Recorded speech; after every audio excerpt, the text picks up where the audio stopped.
Welcome back, boxing fans, to another great live with Sean on boxing. Tonight we have Oscar Collazo. But unfortunately, circumstances have changed in this fight. He was supposed to be defending his unified titles at 105 pounds against tough, hard punching Filipino Joey Canoy. But apparently, Canoy had immigration issues getting into the US. And so obviously he had to be replaced, which is disappointing. Canoy would have been a real legitimate opponent, somebody that actually would have been a fun fight. Now, as a replacement opponent, we got some bum ass fighter, which is really what he is. He's a nobody, and he'll be lucky to go 3 rounds with Collazo. So it's good for Collazo. He gets a payday. It's easy work.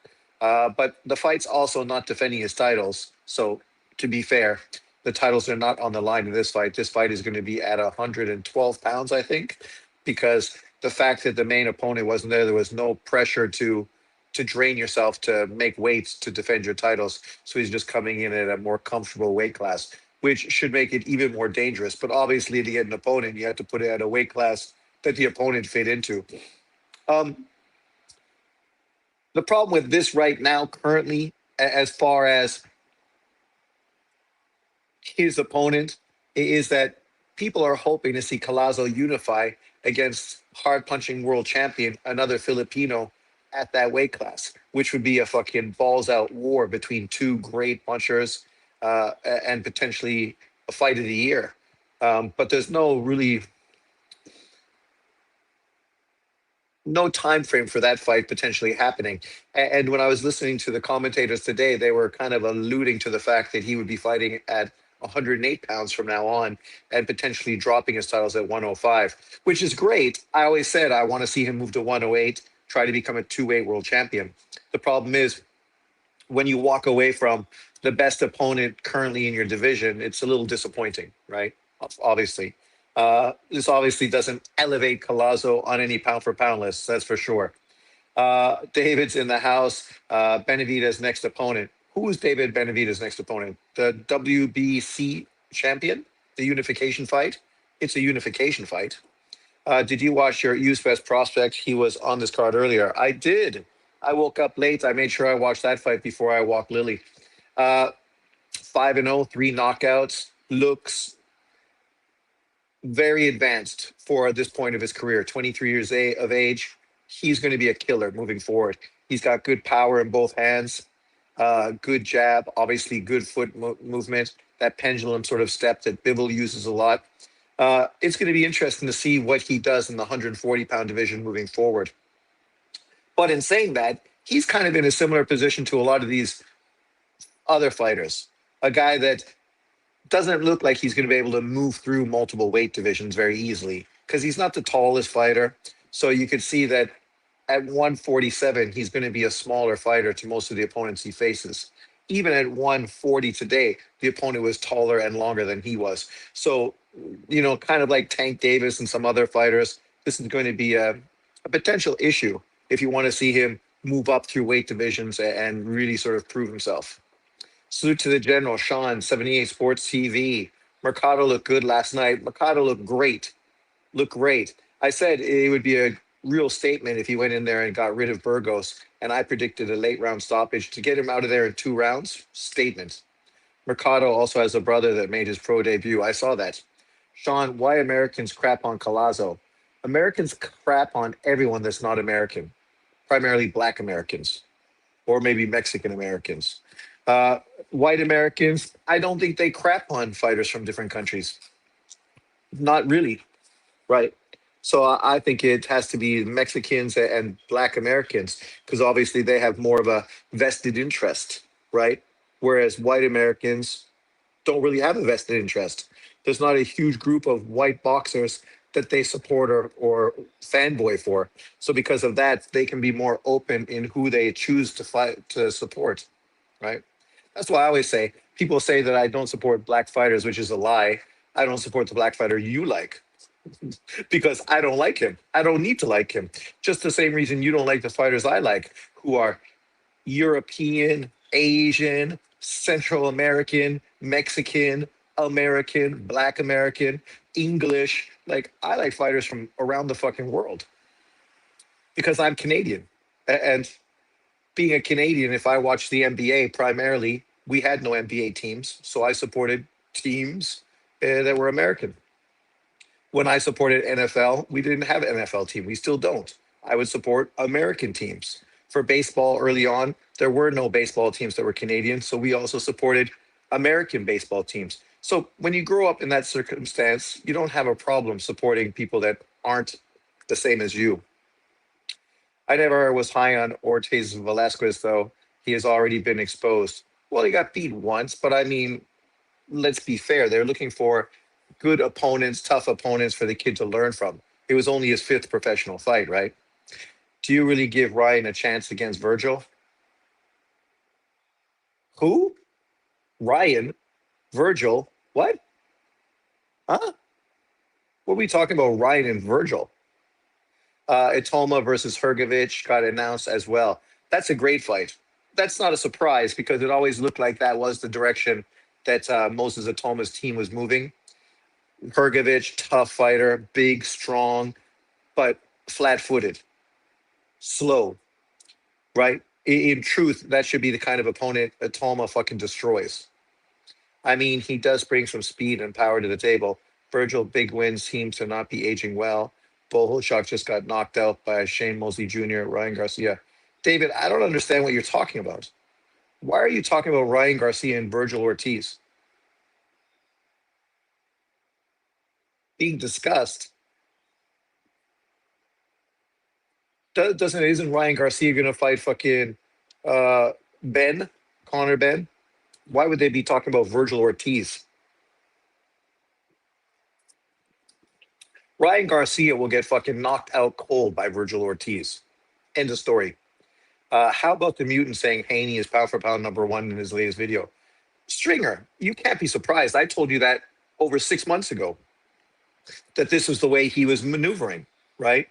Everything he's done has been positioning Devin Haney into a position so he could justify him being pound for pound number one, even though there's no pound for pound list, credible pound for pound list from non biased boxing periodicals that have Devin Haney in the top five. But he wants to put Devin Haney number one because he beat who? Like, if he beat Shakur, then okay. Then maybe I can understand your logic, right? Then I can say, oh, okay, he just beat a pound for pound top five fighter. I can understand talking about Devin Haney being number one pound for pound, right? That still doesn't necessarily mean I'd put him above a Nui, but he'd definitely be in the conversation if he beat Shakur Stevenson. But for beating fucking Brian Norman Jr. and now sitting out almost a fucking year, that justifies him being pound for pound number one based on what? Brian Norman Jr. Once again, these guys fucking expose themselves. They talk about Junto not having a resume, but then they look past resumes to fanboy for Brian Norman, whose fucking resume is terrible. He hasn't done anything close to Junto Nakatani. His opponents are not better than Junto Nakatani. So if you're going to hate on Junto to dick ride Brian Norman, you expose yourself already, right? But with John, we know with him, it's all racial. He only cares about putting a black fighter pound for pound number one so he can act like he's dominant. Black Americans feel superiority. They feel like they are superior to fucking Asians and fucking Caucasians. Yet all they do is fucking play victim all the time. You're fucking superior, yeah, at playing a victim. When are you going to be superior at fucking running the country? When are you going to be superior at fucking being the best people in America? Not the most violent people in America, the best people, the most educated people, the most successful people. When are you going to do that? Right? Because right now, Asia is running away with it, making us look fucking like we're too busy sitting on our hands, happy with where we were, which is what happened to Caucasian people in North America and Europe. Too comfortable. And what happened when you're too comfortable? You end up losing out to fucking hungry people chasing after you. But unfortunately, Black Americans, that ain't them. Never has been. And the way things are going, never will be. I mean, the brown people are fucking well superseding fucking them. Indians and Pakistanis, fucking Middle Easterns. They're fucking India. The economy is blowing up. More educated people in fucking India than yeah. From what I understand, Ryan is not going to fight Ben. See, if that happens, that's because fucking once again, Oscar De La Hoya fucks the money up, right? Uh, I think Golden Boy is tired of them both. Well, the reality is, I mean, Golden Boy should be tired with themselves. The Ryan Ben fight should have been an easy no brainer.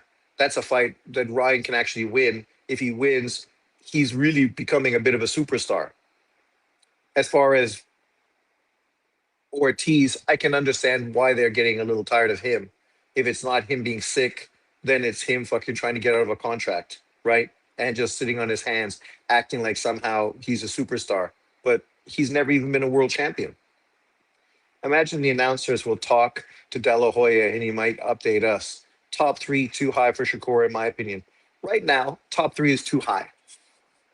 You beating Tio, that puts you in the top five, right?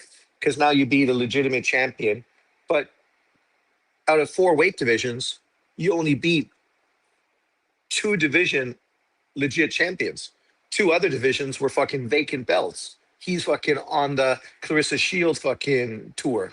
You know, that's what Shakur's done. Once again, people exposing themselves, talking about resume. Yet, who's Shakur's fucking resume? Oscar Valdez? Jamal Herring? That's the only champions he's beaten. And Oscar Valdez, if you listen to these guys that now are trying to jam Shakur into the top fucking three or number one, they had no fucking good things to say about Oscar Valdez. So how good of a win was that? And Jamal Herring was past his best, was fucking, what did he do after that? Nothing. He was done. He was done several fights before the Shakur fight, which is why he didn't want the Shakur fight. He was trying to get the Oscar Valdez unification fight to get a big payday because he felt he deserved it and obviously was, close to the end of his career. But once again, I mean, then you even talk about Tio. What did these guys say about Tio in his whole run at 140 pounds? Shitting on him, shitting on him. He lost this fight, shitting on him, ducking this people. That's what their videos tell you. And now that Shakur beat him, oh my God, Shakur, pound for pound top three. Max Kellerman's just as bad. Max should know more. Max should know better. But he's just pushing out fucking narrative, right? Um, Stringer from above, funny how the mutant never gave Canelo pound for pound credit due to controversial decisions, but makes Haney pound for pound king when his best win was over the Matrix. Exactly. Exactly. Whenever you talk about Canelo, you try to disrespect him because he was in close competitive fights, right? But yet, that's ignored completely when Haney's best opponent is a guy that most people feel he lost to. If Zepeda beats Roach, that would be a good look for Shakur. Yeah, Zepeda should beat Roach, I think. But if Roach beats him, that once again, another chip away at his career. I can't stand that Consacao guy. Well, look, that guy became a pro in a controversial victory over Oshaki when Shakur didn't win a title off of him. He was not considered a superstar fighter when Shakur fought him. And then Shakur ended up missing weight and losing his titles. Muratalla is fighting the Consacao guy. Yeah, which is fine. I mean, that's typical top rank, right? Top rank in-house fight. Controversial win over an aging Matrix, who now, if he comes out of retirement and fights Navarrete, they're going to continue to shit on his legacy and shit on him. Even though, imagine him coming back to fight Navarrete to become a world champion. They'll go, he doesn't deserve the world championship fight. What's going on? Why does he always get world title fights? Name recognition. That's why you love to hype up dudes that fight in America that have name recognition. Loma's got name recognition. Sean, why does Devin like fight? Who does Devin fight next, Keyshawn or Shakur? Well, apparently, the way the things are going, it looks like Shakur ducked the fight with Haney. They agreed to a 144-pound catch weight, and still the fight didn't get made. So obviously, it's going to be Keyshawn, who's his WBO mandatory.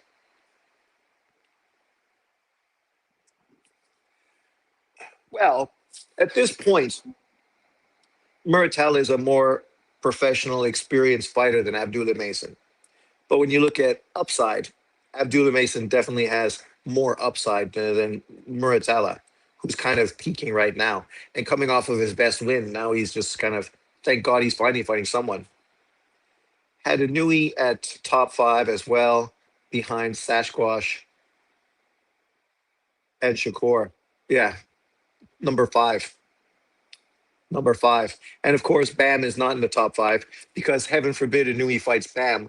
They don't want to have to give him credit for beating another pound for pound fighter. Just like they tore Junto apart, they're going to do the same thing for Bam, an American fighter. But they are pro American. No, they're not. John says Haney is number one because he has the best resume, but he never had Canelo number one when he truly had the best resume. Exactly. Exactly. And what do you mean best resume? How does Haney have the best resume? Haney's beaten three world champions, right? Cambosis, Prograis, Norman. That's the only champions he beat to win titles. Three. But knew he has 8 or 9 world champions he beat for world titles. Haney has three. And the way they're talking about things, it don't matter if you fight champions past, present, or future. It only matters if you beat champions with titles. Because of course they don't want to give Inui credit for beating guys like Junto and Bam, pound for pound fighters, because he didn't win titles off of them. So then you don't get fucking credit for beating Lomachenko, because you didn't win a title off of Lomachenko. If you fight Shakur Stevenson or fucking Keyshawn Davis, you don't get credit because neither of them has a world title.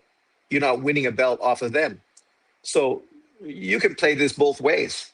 Once again, moving the goalposts, but in the end, it only fucking hurts your fighter because you just expose the fact that you're fucking trying to jam a guy into a position he doesn't deserve. Like literally, when we say pound for pound lists in periodicals, all well-known periodicals, Devin Haney's not top five in any of them. In any of them. Anui, 1 or 2 in every single one. 1 or 2 in every single one. Hey, Sean, I'm getting tired of Shakur pretending like this tiny guy that can't compete at 147. He makes it seem like he's the same size as Loma or Tank Davis. Well, the problem with him is he was fucking so out of fucking pocket, calling out Devin Haney, calling out Ben, right? And really, probably now, you know what he's going to do? Probably fight Ben if the Ben fucking Ryan Garcia fight falls through. Then he'll probably fight him. He was going to fight Lamont Roach, not fighting him. He talks fucking too much and does too little. Like the majority of these black American kids, right? They talk way too much. And in the end, it just makes them look bad because they never live up to their words. To be fair, Devin Haney, out of all of them, lives up to his words more than any of them. But like it's like giving Devin Haney credit because he called out Boots. Calling somebody out don't mean fucking anything. Fighting them means something. Uh, Bud number one during Canelo's 2020-21 when Bud didn't even have Porter Spence Canelo on his resume yet. Well, exactly, because it doesn't matter. Bud Crawford was black, and because he's black, the same way Andre Ward was black, the same way Floyd was black, the same way Shakur and Haney are black, they deserve to be number one because we feel superior. We feel like our athletes are superior. So if that's the case, then our athletes should be number one. It's not based on reality. It's not based on facts. It's based on fiction. But this is what guys like John and the LDBC and these guys always did, trying to act like Deontay Wilder was the face of heavyweight boxing. Yeah, how'd that work out? Trying to act like Errol Spence was pound for pound number one fighter in the world. Yeah, how did that work out? Trying to act like fucking Devin Haney is a superstar. Yeah, we saw Devin Haney get fucking mollywopped around the ring by a fat, mentally unstable fucking Ryan Garcia.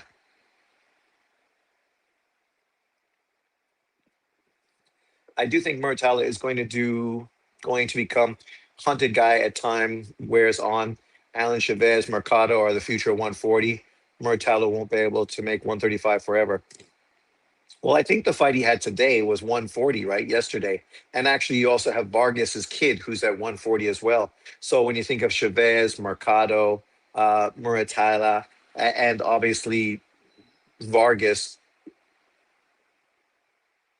the road of non-black American fighters that actually are real players in the sport, it's interesting. You also have Black American fighters. You also have the guys at 140 already, like Russell and the other ones. So potentially 140 is going to be great. We got Ruslan Abdullayev, future fucking superstar, coming up from Uzbekistan. Well, Mason's best is going to be 140, right? They had him number one for beating the great bum Indongo. Exactly. See, that's the thing John never can respond to. He can deflect, but he never can respond to. So Bud Crawford deserved to be pound for pound number one because he became undisputed by beating Julius Ndongo. No, it's not just Julius Ndongo. Then who else was it? Because he'd only beaten three champions: Ricky Burns, Pro Grace, not Pro Grace, sorry, Postal, and then Ndongo. Which one of those guys is fucking anything? The only one that's going to become a Hall of Famer is Ricky Burns in the fucking Scottish Hall of Fame, right? Paul Style, maybe in the Ukraine Hall of Fame, will become a superstar. And Ndongu will not be a superstar Hall of Famer in any fucking Hall of Fame. But yet, they jammed him into the number one position over guys that were far more fucking accomplished, like Roman Chocolatito Gonzalez, right? Just because he looks like them. Nobody's hating on him. They're just saying, let the dude do his work. Let him earn the position before you try to jam into the position. Same with Shakur and Haney. I've been saying for years that Shakur, just like Boots Ennis, looked like potentially they could be pound for pound number one. But let the fucking dude earn it. Let him earn it. Go beat fucking Devin Haney. If Shakur beats Devin Haney, becomes a five-weight world champion, right? 126, 130, 135, 140, 147. You become a five-weight world champion. You're not even 30 years old. Then you can really fucking push him into the pound for pound number one position, beating a pound for pound fighter in a fifth weight division to put yourself in that position, right? At that point, there wouldn't be a lot of arguments. You could say his resume is not deep, but when you look at the quality of opponents like T.O. and Haney, right, on his resume, that's impressive. Even though you only have four champions on your fucking resume. But that's like Bivol. Bivol doesn't have the deepest resume either. But when you look at guys beating Canelo, Zurdo, and fucking obviously Canelo, that's what's impressive. The quality of opponents on the resume. Uh, if Floyd and Manny could successfully compete at 147, so can Shakur. He's slightly bigger than both. He's not as long as Floyd though. Floyd had a 100 and what is it? I can't even think. Sorry, a 72-inch reach. Shakur's reach is like 70, maybe 69 and a half. So he doesn't have a long reach for that size. Look at De La Hoya. Canelo living his best life. 220, 221. I cannot stand how Consacao is so big, but I don't get any leverage on his shots. Lots of dudes are like that. Juice Ndongu might not make it into the Gentlemen's Club Hall of Fame. Exactly. These guys collecting accolades, but not beating any elite guys. Well, that's what John complains about, right? When he shits on guys like Junto and other people. Oh, they're beating guys, but no elite guys. He fought fucking Inui, pound for pound number one. How much more elite can you get? He lost a very competitive fight where myself and many people feel he would win in the rematch, right? But you talk about elite guys. What elite guy did Devin Haney beat? Lomachenko, who was coming off of a long inactivity, right? Because of the war in the Ukraine, uh, obviously getting up there in age, not at his best anymore. Still the best win on Devin Haney's career. The problem is that it's fucking controversial, right? And then who? Regis Prograis? What did Regis Prograis do after fucking fighting Devin Haney? Like, this is not argumentative. This is factual. Before we even knew Regis Prograis was going to fight Devin Haney, most people knew that he fucking lost the fight before Devin Haney. It was a terrible performance by a boxer and mover. So once the fight was announced that he was fighting Devin Haney, any real boxing fan knew he was going to fucking get easily beaten because he had short arms and fucking slow feet. Same reason I picked fucking Bud Crawford to beat Canelo Alvarez. These guys, yeah. Junto put up a better fight than Fulton. Way better fight than Fulton. That's not even a question. But let's listen. Maybe he's talking about that fight.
No surprise.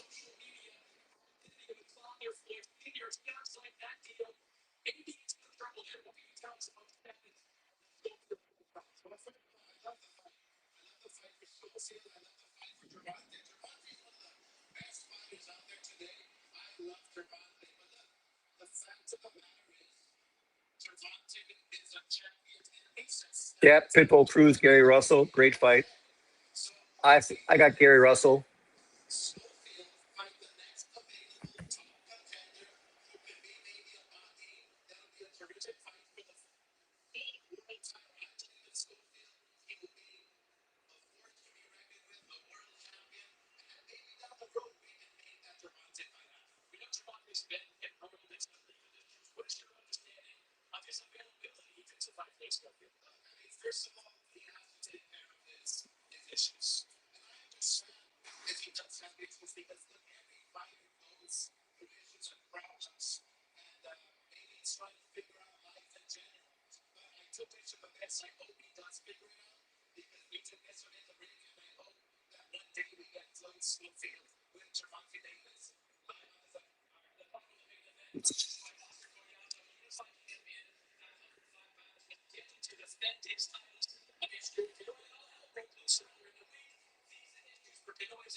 Why go to 112? 108. Okay.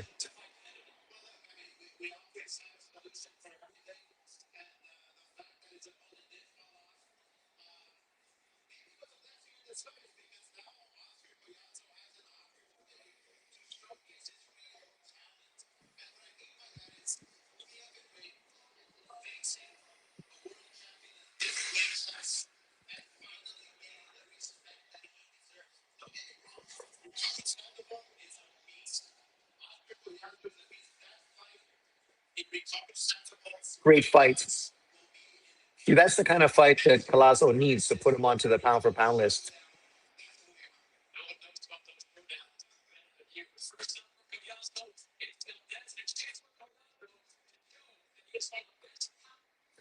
But this ain't showing nothing. Valdez is a bum. But if he moves up and fights Sandoval to become a two-weight world champion, great. It's disappointing we don't get the undisputed unification fight at 105, but sometimes your body just gets too big. So going to 108, taking on Sandoval, excellent. Sign me up. Pitbull will become an all-time great if he beats Russell. Oh my God. No, he won't. Why is he all-time great? Because he beat Russell. Who's the best wins on his resume? Russell, Rolly, and fucking Velasquez, Venezuela, whatever. Like, come on, man. Oh, sorry. Yeah, like I don't rate Haney after he managed to get beat by Ryan. Well, it's definitely a bad look. Oh, yes, okay.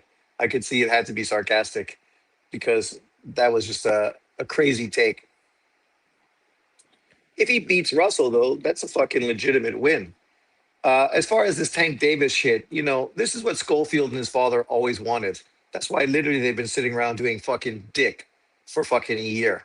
because they saw what was going on. They saw the way the tide was going, and they figure if they just sat on their ass, they'd be elevated by the WBA to become world champions. See, this is the problem John should be talking about. People like this that purposely avoid taking on opponents to be gifted titles, like Benavides with the WBC title at light heavyweight, right? Like, it's fine. Sometimes circumstances happen. But when you really are going out of your way to try to become a champion this way, that is ultimately an email title.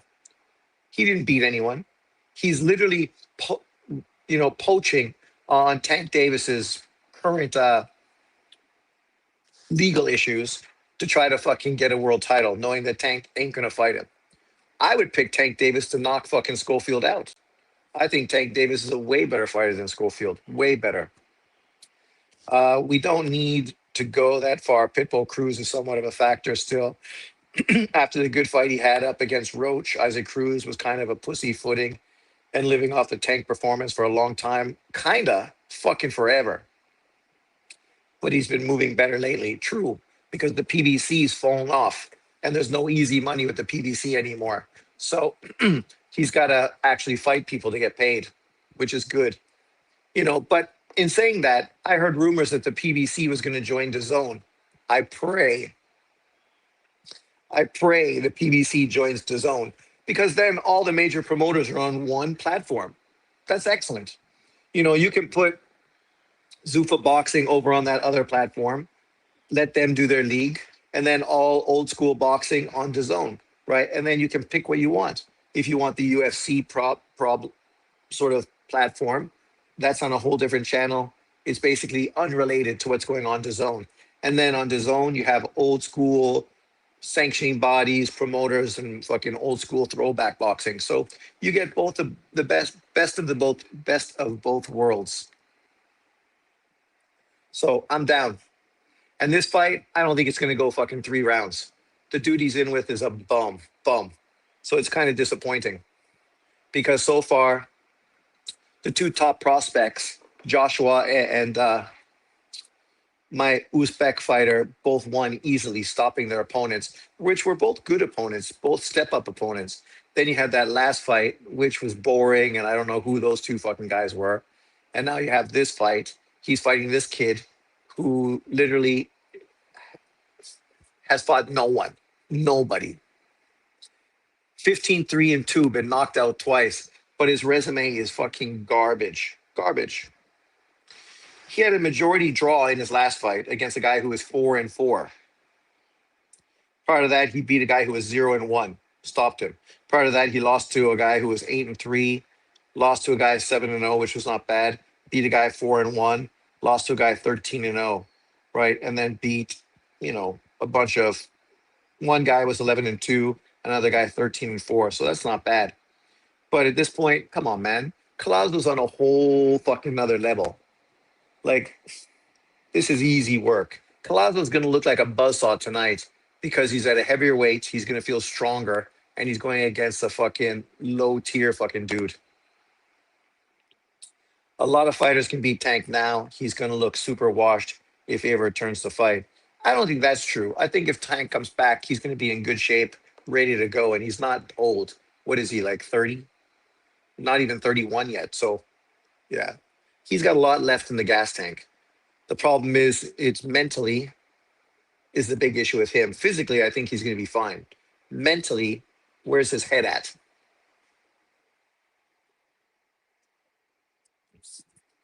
This is the guy who wanted to fight Jake Paul for a $40 million payday so that he never had to work again. Right? And the guy who's trying to emulate fucking Mayweather. Hopefully he's changed his spending because otherwise he's fucked. 32? I don't think so. I don't think he's that old. Maybe 31, going to become 32. Maybe that's true. Tank Davis. Is he even ranked anymore now that he's been inactive for so long? Who was the last guy Tank Davis fought? I can't even find somebody.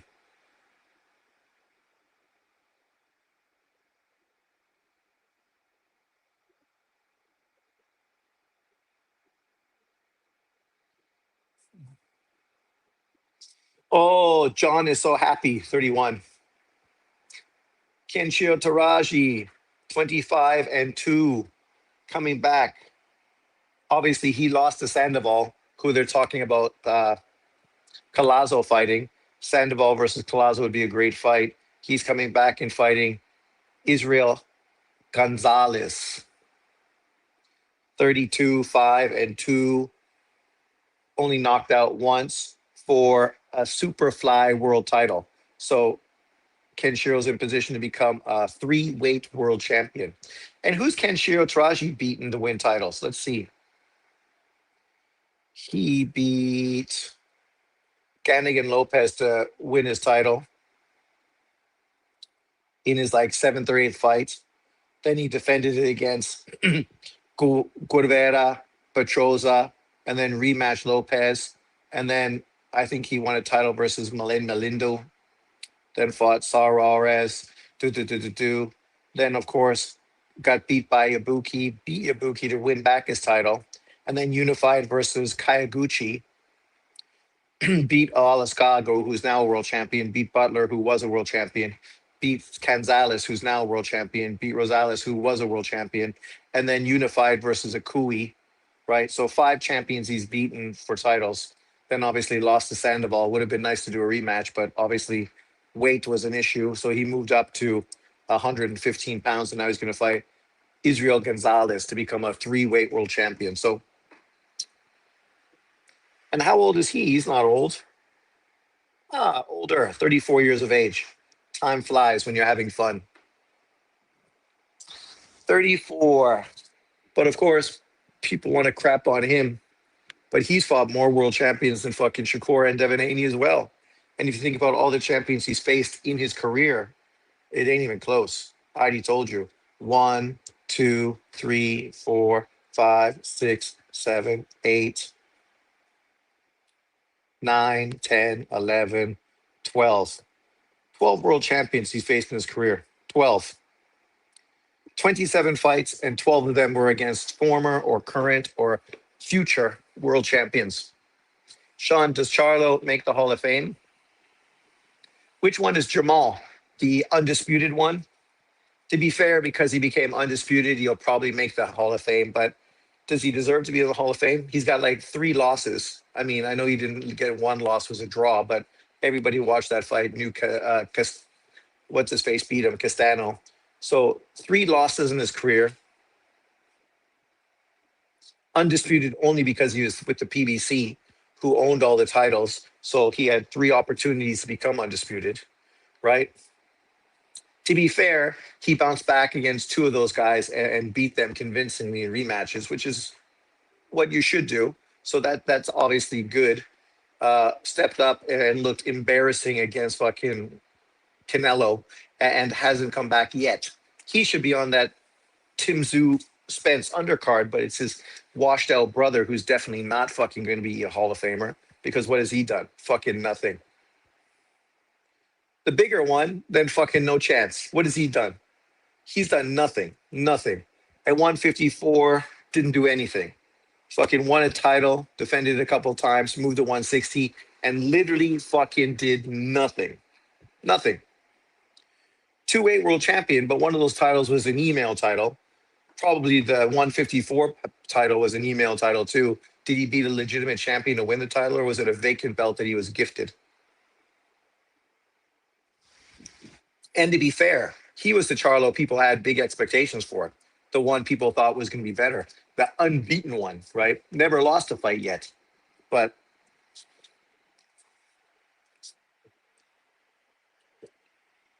stuck the Canelo fight on 2 occasions. One time at 160, one time at 168.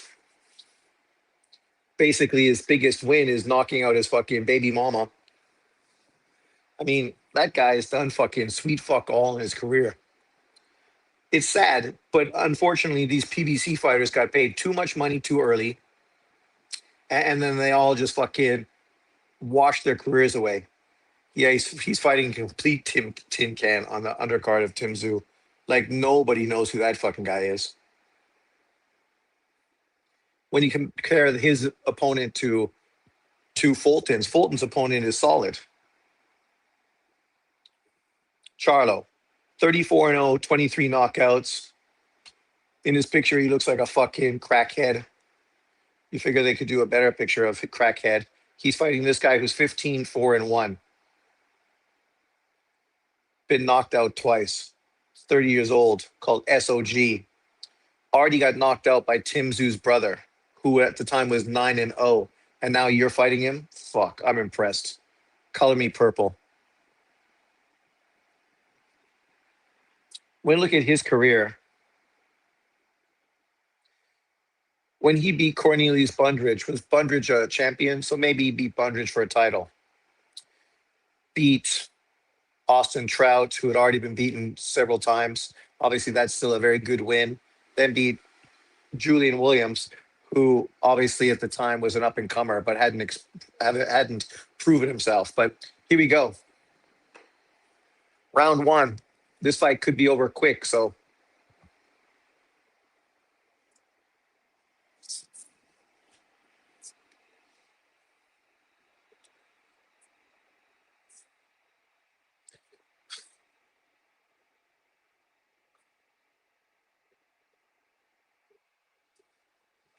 Collazo.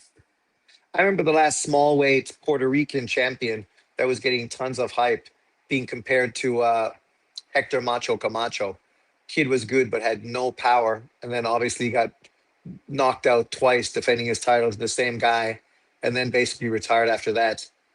Collazo is on a whole nother ball ground. He's real tight defensively, got legitimate power. Oh, nice right hand down the pipe from the contender, Valdez.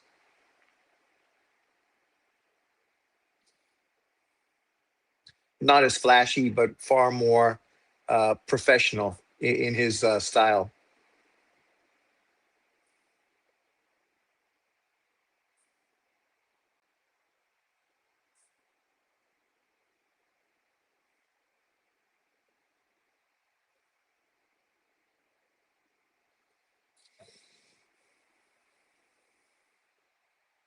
I could be fair. Valdez doesn't look too bad.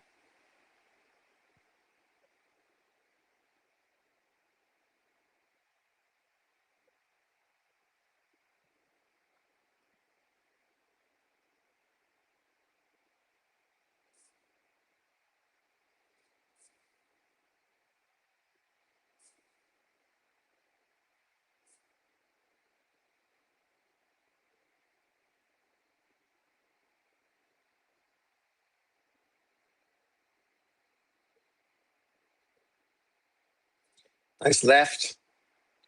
It's going to be a big difference fighting Sandoval. Sandoval is a fucking nonstop punching machine.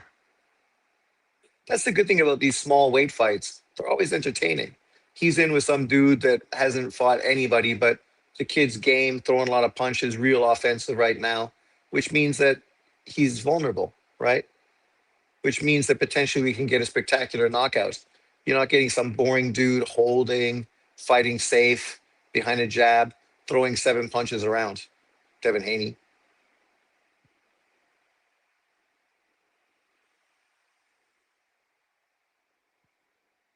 Can you imagine even wanting to have Devin Haney pound for pound number one? Like, it's not good for boxing. Devin Haney is not the draw to get casual fans excited about the sport of boxing. Anything but. Anything but. Like, if you're pushing Boots to beat fucking what's his face and become two weight division champion, and then you want to push him pound for pound number one.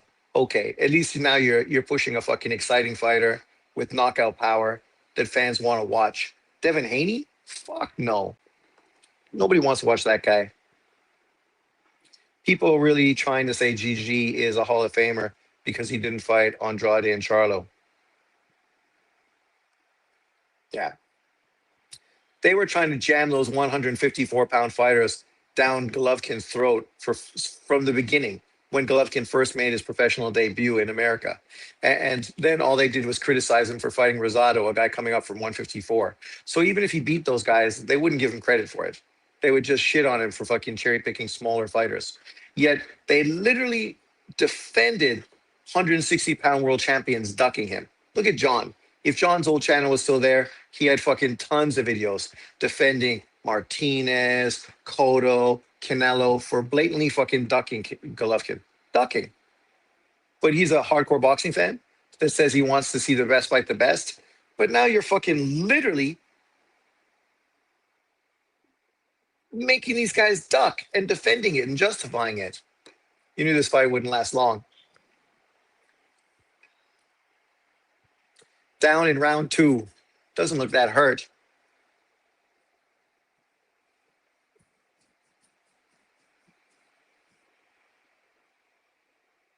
He didn't even get hit.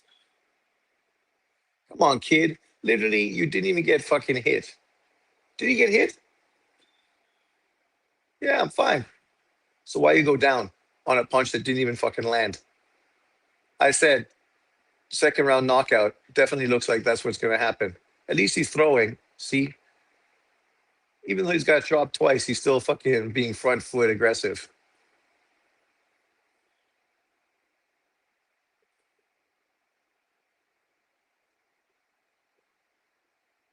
Good counter shot from the kid.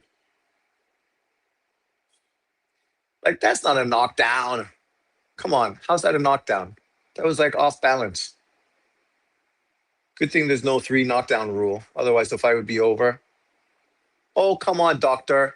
Oh, how you have ringside doctor fucking canceling the fight off of a body shot that didn't even land? Terrible fucking end to a fucking main event. That's why there's no people in the crowd. Like, really? Why you stop the fight there?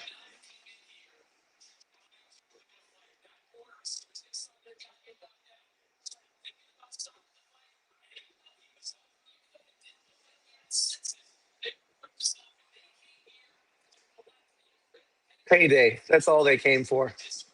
It was disgraceful.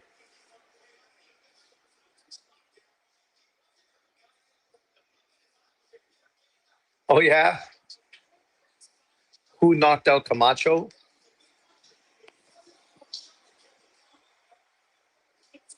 Who knocked out Camacho? I'm sure he probably got knocked out a couple times later in his career, but in his prime, I don't remember anyone knocking him out. People beating him, but knocking him out, I don't remember.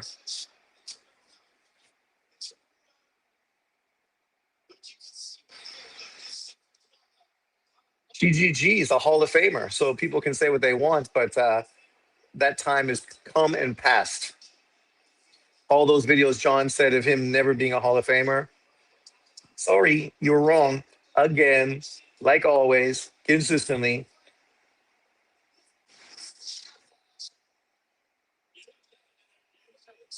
Yeah, that's why I say I can't remember him ever getting stopped. But I thought maybe later on in his career when he was older, maybe he had been.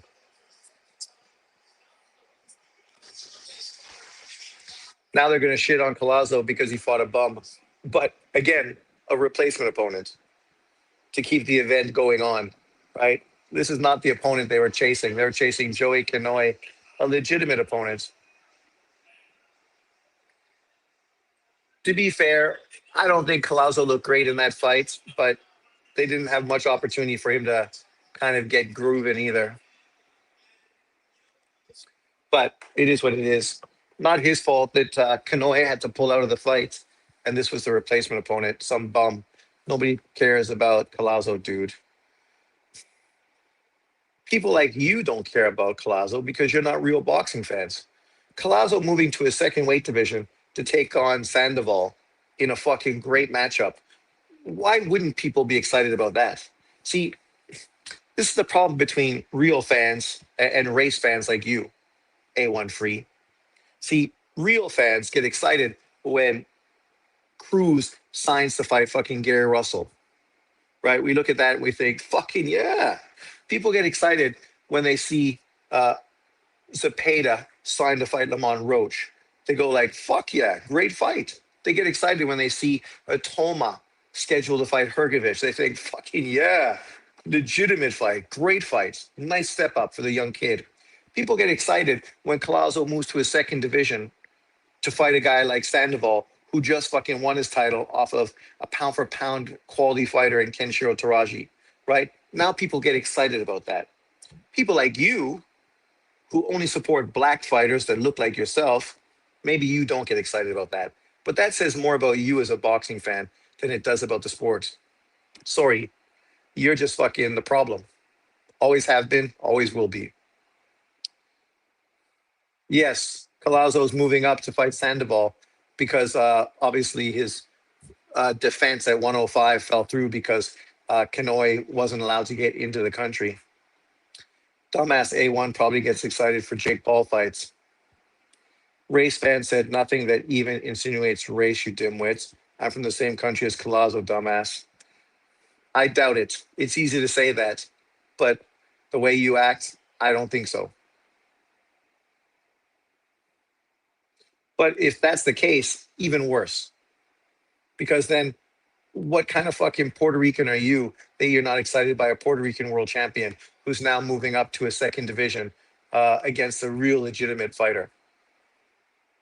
So if you're not a race fan, then you're a PBC dick rider, right? I guess you could be that, but I just call bullshit on you. Sean laying out phony boxing fans. Well, look at guys like this. Nobody even cares about Collazo. Nobody cares about you. Like literally, fucking casual boxing fan that doesn't even fucking watch the sport. You probably didn't even watch this card today, but here you are, fucking capping fucking on somebody's page. He's definitely a fake Puerto Rican. He ain't no Puerto Rican. Go back to Puerto Rico and say that. I'd love to see fucking you get your ass beat down in the streets like a dog that you are. Dog. But I guarantee you're fucking probably a black American fucking dude pushing hate like normal. I'm Puerto Rican. Yes, that's why my fake channels, I say I'm black American from Maryland. Sup, Holmes? To be fair, I said this is not an exciting opponent, but that's not Collazo's fault. Collazo was going to fight Joey Canoy. Joey Canoy is a legitimate contender. Hey, Sean, don't remember if I asked you already who you picking versus Mason Cordina. Oh, Mason by knockout inside 8 rounds. Those saying nobodies didn't care about Fury Usyk either. Well, yeah. I mean, what do they care about? They don't care about boxing, right? Like apparently they don't watch the sport of boxing because if you're a boxing fan, you should be excited by big boxing fights, right? Obviously, with Fury and AJ, UK people are going to be pissed off that it's potentially going to happen in the States. But as a boxing fan, you're just happy the fight's getting made. I can understand why UK fans would be pissed off. It's the biggest fight in UK boxing history. Why the fuck is it happening in the States? Man, Sean giving A1 and Mr. Shelter treatment. Well, that's what I just think fucking A1 is Mr. Shelton, right? It's the same old trolls that just change their fucking names. But you can tell by the content that these are just the same fucking same old dick riders that just hang out in John's channel and say, "Oh, I gave it to Sean on his channel." It's like you gave me what? Some stupid fucking narrative that made no sense at all. Congratulations, you do what you always do. You can't win a boxing conversation because you're a moron. You always have been. You always will be. Yeah, that doesn't make sense. UK would be a way bigger event. Yeah. And I mean, American boxing fans at this point, not to real hardcores, but overall, who needs them? I mean, boxing in America is dying. There's no fucking American platform that really shows boxing anymore, right? Do they support any American boxers? I mean, we know the brothers support at least one brother, one, right? Whatever side of the fence they want to be on to fucking make money off AdSense. So either you support Tank or either you support fucking Aney, right? But do they really support boxing? These guys that spent years and years dick riding Errol Spence, you don't even see them making videos about Spence versus Tim Tszyu right now.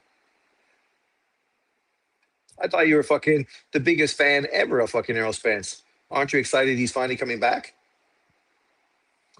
The closest thing right now is Zufa. Exactly. Mr. Shelton has been missing for a while. Ah, he's probably shot in the streets like the dog that he is. That's what happens. Fuck around with dogs, get fleas. Whatever happened to Cockroach Shelton, I don't see him on the LDBC channels anymore. That's probably it. Shot in a fucking drive-by, caught in crossfire. Baby mama stabbed him because he's cheating on her. But they're not even Boots fans. Like John. John ain't a Boots fan. John got roasted by the black boxing community because of his anti fucking Boots narratives. That was all like a response to me being pro Boots. He had to, of course, come out and be opposite of me, right? Hating on Boots. And now, oh, he's the biggest Boots fan ever. Just like Inui was his favorite fighter. Remember that, guys? When he was trying to hate on Roman Gonzalez for being pound for pound number one, all of a sudden he became a huge Inui fan just to use Inui against Roman. Even though at that point, Inui hadn't done more than Roman Gonzalez. Not even close. Richard Sampson, too. Remember, he used to rage bait as well. Yep. I just think they changed their names and still doing the same shit. Did you see Boots saying he is now Crawford's level? Based on what? Based on what? Calm down. When Crawford was your age, he was far more accomplished than you were. The mutant was a Rashidi Ellis fan. Exactly. He loved Rashidi Ellis. Where's Rashidi Ellis? What's he fucking done? Let's look. Rashidi Ellis, this superstar that was better than fucking Boots.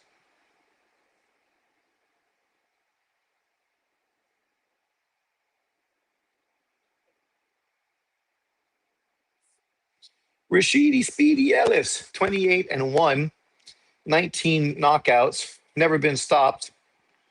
Only loss came to Romain Villa back in 2023.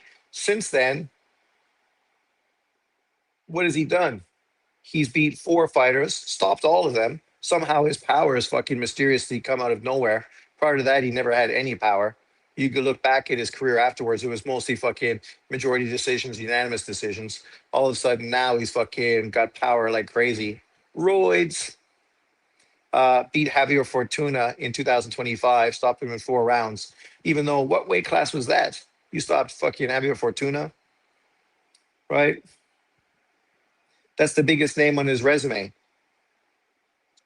Oh, sorry, I forgot he beat Alexis Rocha as well, and that's it. He's not a world title fucking contender. He's a top 15 fighter at best, based on fighting who exactly. He didn't care about fucking resumes. No, only now resumes matter.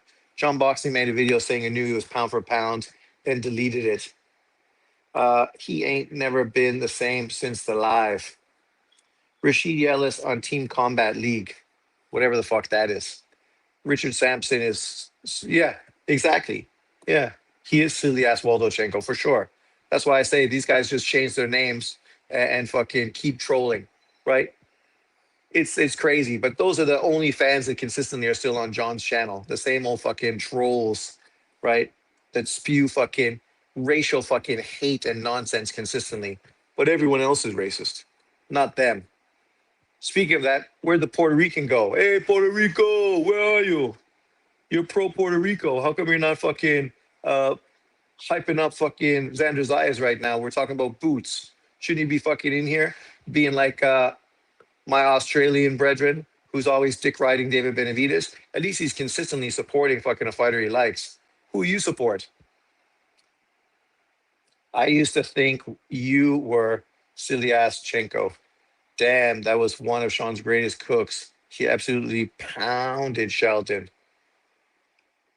No homo. Oh, there's Abdullah Mason. Who's the girl? The family's gonna run a train on her. Or sorry, back in the day, it was called a wagon. Run a wagon.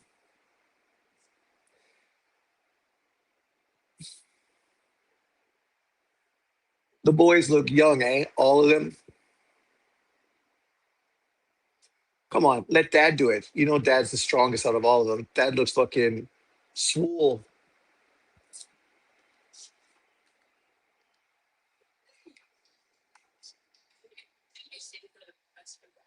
Yes, the best for last. Dad.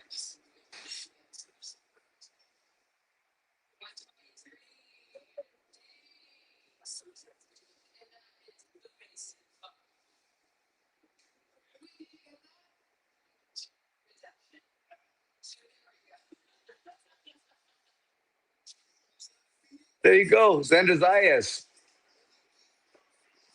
You got to give Xander tons of props, man. He ain't running from the smoke. This is what John says about Devin Haney, right? He runs to the smoke. What do you call what fucking Xander Zayas is doing? Of course, we can't give him praise because he ain't black, right? But if this was Devin Haney running towards fucking Boots, he'd be getting tons of fucking hype. But Xander does it, and fucking we just dismiss it, ignore it. They can exactly change the name, but the fucking ignorance still shines. Sean, did you hear Mannix say if Boots beats Xander, he's an all-time Hall of Famer? These dudes are just too quick to throw out these kind of superlatives. And it's ironic because a lot of these guys are the same ones who said stuff about Lomachenko being the best fighter since Ali. Not better than Ali, the best fighter they've seen since Ali. That was a quote from, of course, Bob Arum. Bob Arum's entitled to his opinion, whether you agree with it or not. Uh, but to say Boots, who's 30 years old, is going to become a two-weight champion, but he beat two champions. Stanionis, who was elevated, so never beat anyone, never defended his title, was given the title only so he could then give it to fucking Boots. Is that a legitimate champion?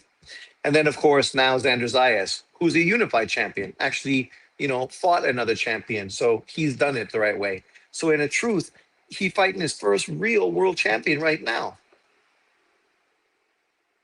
Is it true Keyshawn is now mandatory for Haney? That's the word in the street from the WBO. That, along with IBFP Cooking Southpaw, are the best YTBC cookings of the decade. Bobby, what's up? Um, fucking Southpaw, man. That dude, I don't know how anybody would even spend 10 seconds listening to that guy's channel. I only went there when he took bad takes, like talking about killing babies, just to hear if somebody would really be that fucking demented, right? Who could imagine a YouTuber coming out with those kind of stupid fucking statements? But it's the same as that fucking clown from the LDBC who talked about fucking wanting to kill Tyson Fury's trainer. Like, these dudes are fucking retarded. They must all be Democrats because the way they talk, they sound like Democrats. Mental. Why are people saying Shakur ducked Haney? Who would duck Haney? But apparently he did duck Haney. They were in negotiations. He was given 144-pound catch weight, and still the fight fell through. What else did he want? I don't know what the money on the table was, but I don't think the money would matter because wasn't Turkey Al Sheikh the one who's funding that, right, through Zufa? So if the fight didn't happen, I don't think it's money. Obviously, Haney allowed for the weight. So then what's the issue? What's stopping that fight from happening? That fight, as I said, if Shakur beat Haney, there's a conversation for him being pound for pound number one, like a real conversation. Haney, Shakur would become a five-weight world champion. Five-weight world champion. Not even 30 years old, and he's a five-weight world champion, right? There's not many five-weight world champions in the history of boxing, but Shakur could have did it if he beat Haney. Do you remember Southpaw's reaction when I knew he stopped Fulton? I don't remember specifically, but yeah. Southpaw officially jumped off the tank train. Chum boxing. Getting cooked by Coda. Sean, rumor I read is Oscar's trying to make Virgil at 154. Do you see it happening? Man, what's the point of doing that? It doesn't benefit fucking Golden Boy. What they should do is do what is already fucking in the work in the process. Conor Ben fighting for Ryan Garcia's WBC world title. You're going to make shitloads of cash off of that fight. Shitloads of cash. And it's a winnable fight. Then when he wins that, maybe potentially then you could do a Shakur Stevenson, Ryan Garcia fight, right? We know Shakur all about that money. So you're going to be able to generate far more money in a Ryan Garcia fight than Devin Haney. Truth, truth. Ryan is bigger than Haney. That's just a sad pill to swallow.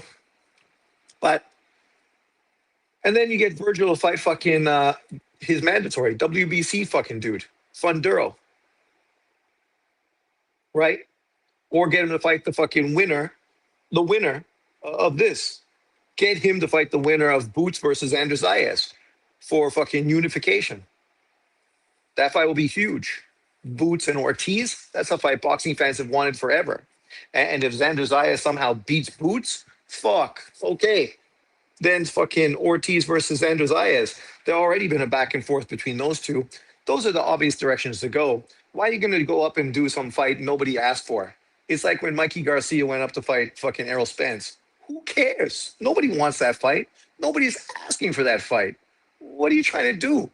Like, it's understandable if there's no big fight available, but there is. There's big fights available already.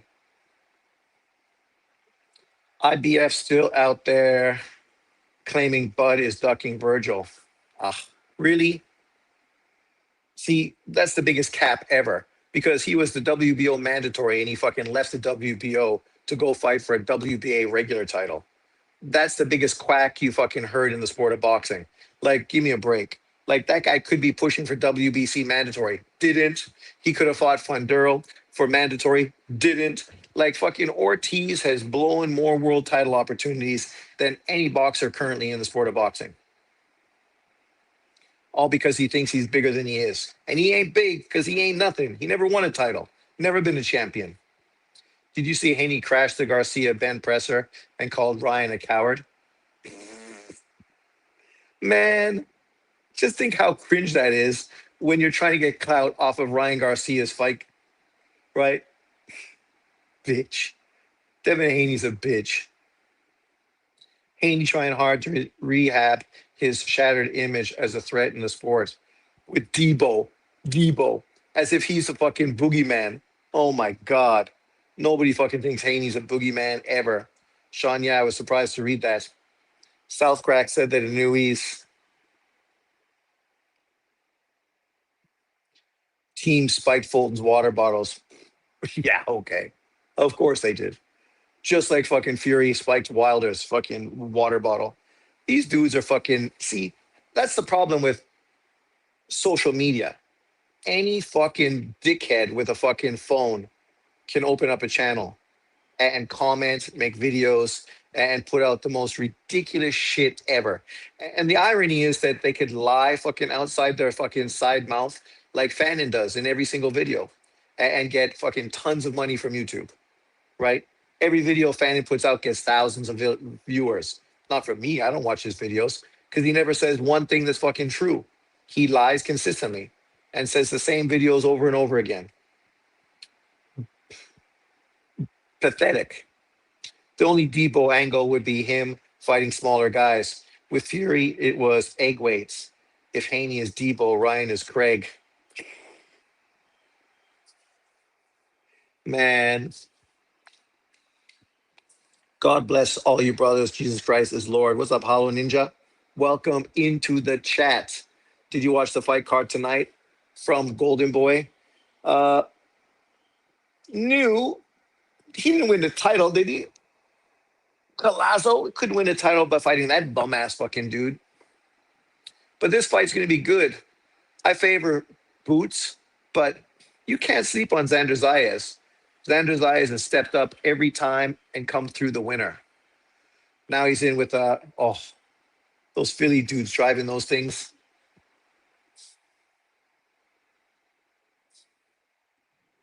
Come on, man. I was at work. Did you catch any of the Spence interview? He was basically giving all the reasons why he lost to Bud and how bad the training camp was, insinuating Derek James' incompetence. Yeah, I heard all excuses. Like, when it comes down to it, the only person he can blame is himself. Like, literally, that's the result of everything he said. I have only myself to blame for my fucking unprofessionalism. Yeah, okay. We said that for fucking years, that the dude was unprofessional. Virgil ducking more fights than had fighters ducking him, similar to the great Demetrius Andrade, who never fought a world champion until he got his ass knocked out by fucking David Benavidez. David Benavidez's career best victory. Fulton against Liam Wilson on the undercard of Spence Zoo. Pretty good fight. Yeah, that fight is legit. Liam is a hard puncher. Drop fucking Navarrete. He's no joke, man. So if Fulton comes in and is like out of shape and unprofessional like he was versus Oshaki, he's gonna get fucking flatlined in Australia, right? Which would be a sad ending to a very good career. Fulton would beat Inui in the US. Who said that?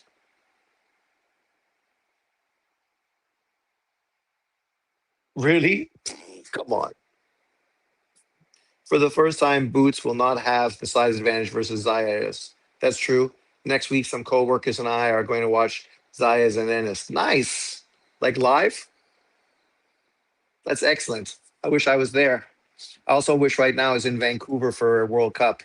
Looks like a fucking fun time. Southpaw said that. Of course he did. Of course he did. These dudes got nothing but lies, excuses, and narratives, man. That's like literally all they do. And after today's video, John's gonna come out and put out a typical video. Like he put out 4 videos hating on Golovkin, and then came out with a Kovalev fucking video. Like literally, he puts out the same fucking talking points year after year after year after year. But everyone else is a racist and a hater. But yet, all you do is make the same hateful videos against the same fucking non-black fighters all the time. Virgil, my guy, but wasted his opportunities of greatness for Spence. Shake my fucking head. Well, problem is now he shot himself in the foot with that whole contract shit. And, right, he already went through potential career ending situation. Now you get back in the fucking driver's seat coming off of good performances. You should be chasing world champions. You were offered a fight with fucking Funduro. You walked away from it. Who didn't walk away from it? Boots didn't walk away from it, ran to it, right? That could be Virgil Ortiz fighting Xander Zayas right now for unified titles and putting himself in position for pound conversation. But what's he doing? Arguing about contracts to fucking get signed by Zuffa. These dudes are too fucking infatuated with paydays, even though they're not doing fucking anything to earn them. It's sad, man, sad, because that guy threw his career away so far. And at this point, what's he got to show for it? Thank you very much, Bobby. Hergovich is a great test for Moses' thoughts. Yeah, we briefly mentioned it earlier. Fucking, there's quite a few real legitimate fights that just got announced for the rest of this year. And ironically, most of these great American boxing channels, you know what they're not doing? They're not talking about any of those fight cards. Because like the fucking fake ass Puerto Rican earlier on in this live, these guys just not boxing fans, man. If they were boxing fans, they would support boxing, but they're not. They support narratives and bullshit because that's all they do. But obviously, this fight card, great. Boots versus Xander Zayas, getting tons of hype as it should. It's a great fight. Let me scroll through all this bullshit videos I should watch later, and I just took flashes so I don't forget. Lionel Messi, best ever.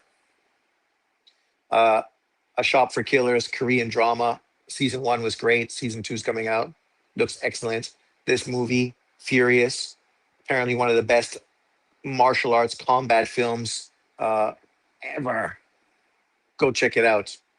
Happy birthday to Roberto Duran, 75. Who would have ever thought Hands of Stone would have fucking lived that long? Top 5 in the era, not ranked. Crawford, Inui, Usyk, Canelo, Lomachenko. Hergovich was giving Dubois some good rounds early on. Hollow Ninja, I like Virgil as well, but his career's been disappointing. Do you think Hergovich will test Itama's chin? He could test his chin for sure, if he's so successful. Floyd Mayweather in more hot water, passing fucking counterfeit checks. Clown. Everyone hating on fucking Bud Crawford because he fucking shook hands with Trump. See, these fans, these pro-black fans, who do you think those 5 negative comments towards Bud are from? Black Americans. but it's racists that hate on black fighters. No, no, it's black people hating on black fighters. They are. Yeah. Good one, bud. This potential fight looks like maybe it's closer to happening. Lomachenko Navarrete. Great fight. Great fight. Let's do that. That fight is fucking great. This fight, of course, has been set up. Great fight between Australian fighter, mandatory, versus up and coming young Japanese fighter. See, this is the fight that he should be making. That's the fight to make, man. Michelle Obama, I don't think she's a man, but she's definitely masculine. AI. Look, Lily. So cute. Uh, oh, here.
Black on black hate, right?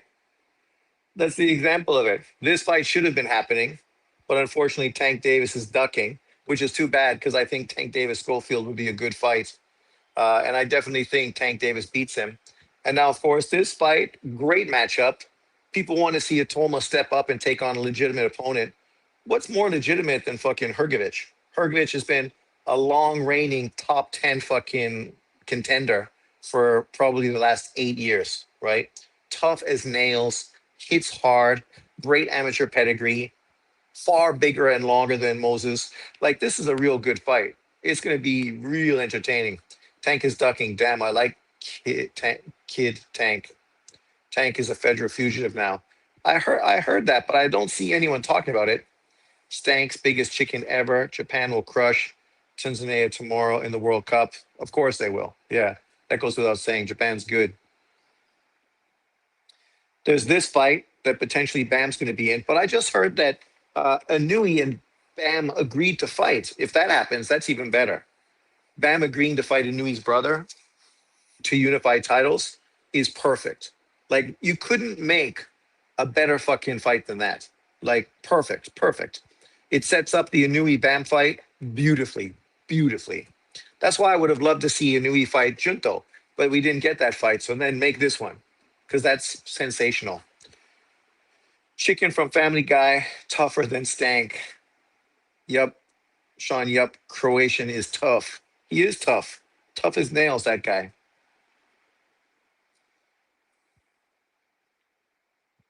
What other big fight was just signed? As I said, Sam Goodman is fighting for a world title versus the Japanese guy. Who thinks Sam Goodman deserves a world title? Like, that dude, I don't know if he deserves anything at this point of his career.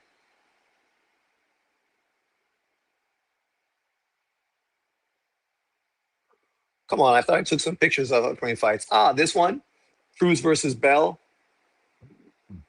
might not be the most exciting fight, but for a bounce back fight for Cruz, solid opponent. Hi, Lily. And that's on the other card of Pacheco versus Alim. Also a good, solid fight. I mean, I think Pacheco and Cruz are both going to win, but that's what they're supposed to do. They're supposed to win and move forward to world title fights. Who can beat Anui? Ban? Junto? Maybe the guys at 126? I mean, we got to make the fights and see, right? Schofield and Tank are in negotiations. No, apparently negotiations are off. Tank Davis is officially dropping the title, and Schofield is going to be elevated. Would you like to see a Nui against Casemiro while he is waiting for Bam? I would love it. I've already talked about that fight. I made a video. Casemiro coming off of a stoppage versus Luis Neri sets that fight up beautifully. And for American fans, they might not understand the significance of a Casemiro Inui fight. For Americans, right, at one time they wanted to see the fight. Kobe got in the way. But Filipino fans, Japanese fans, there's a huge rivalry between them. And if you're an American, maybe you are on the outside looking in and you don't notice it. But whenever you go to a chat section talking about Inui, the people hating on Inui mostly are Filipinos, always talking about Casemiro, really feeling threatened because potentially Inui might be ranked above Manny Pacquiao as the best Asian fighter of all time. And that really fucking angers the Filipino boxing fans. So this fight has huge connotations for those two countries, right? And obviously, we just had the Filipino president in Japan. They were gland handing, good relationships between those two. So, it's good. It's good. Obviously, they have good relationships. So it's fun to go back and forth in sporting events. Maybe they could both sit down and watch the fight together. Top five at the moment, top five opponents for beating Inui. I would say Junto, Espinoza, Shushu, Bam, Figueroa. Those would be my list of the top five guys who potentially could beat Anui. Maybe. That fight is worth it to watch, but it doesn't hold weight anymore. No, but you say that, whole Ninja, but as I just said, that's from an American perspective. You miss out on the whole dynamic between Filipinos and Japanese, right? Rachel Donaire, I remember, was causing issues with Donito Casemiro fight. Yeah, she was making sure about drug issues, him being tested and stuff. And obviously that was a big issue. She was going to pay for it and everything else, and still it became a fucking issue. So they ended up just walking away from it. My man, yeah, Ruslan. I hope he becomes a 140-pound champion inside 10 fights because John will fucking love it. He will love it. Who's beating Shakur?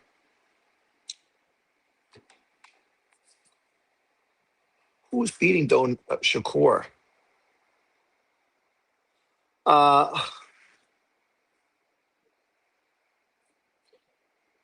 Never gonna happen. But Keyshawn Davis, Devin Haney,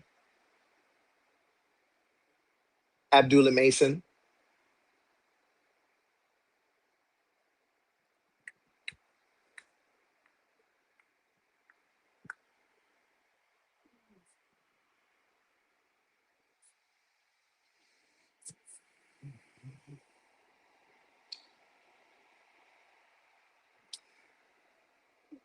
Gary Russell, the way he fought against Valenzuela, that would cause Shakur some real problems. And then I'll say Shaki Foster. So there you are. There's the top five potentially to beat him. That's tough. Sean, how Tank ducked Kid Austin. Kid Austin is his mandatory. He's not going to fight him. So he's dropping his title. So he's ducking. Now I want to see it, but Casemiro at this point is not legitimate as it would have been, not an issue's fault. But as I still say, you miss out on the whole dynamic between Japanese boxing fans and Filipino boxing fans. Filipinos hating on Inui far more than Americans are. Far more, right? This is a grudge fight, which will easily do 80,000 in fucking the Tokyo Dome. Easily. Easily. If you can sell 80,000 tickets in the Tokyo Dome for Casemiro versus Inui, why not do it? The fight's super relevant. American fans maybe won't find it relevant, but who cares? American fans don't find anything not based in the US relevant anyways. Shakur sounds awfully worried about Devin at 147, 144. The size of the clinch is on his mind. I didn't hear Tank is dropping the belt. I must have missed that today. Shakur knows at 147, Haney would be close to 170. Exactly. Exactly. Well, that's the problem. You know, Devin Haney's going to come in fucking huge. I'm not missing the dynamic. I want to see it. It's long overdue. Well, but by downplaying it, I think you're missing that dynamic, right?